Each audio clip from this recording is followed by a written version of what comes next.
Want to know how to change your username in Paladins? Well, no worries. In this video, I'm going to show you an easy step-by-step guide on how you can do it. It's super simple and under a minute, so let's get straight to it. Now, first things first, simply open up your Paladins game. So once you have opened it up, you should be provided with this interface right here. This is the main menu by default.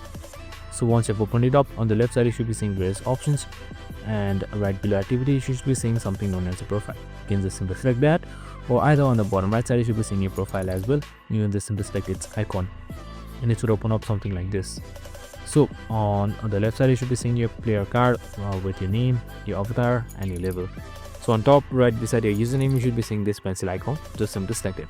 So once you've selected that, you can just simply change your name to whatever you like, but there's a catch. It requires around 400 crystals to change your name.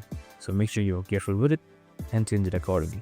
And that's it, super simple and easy. I hope this video helped. If it did, make sure to like, subscribe and tune in with us for more of these videos. See you in the next one.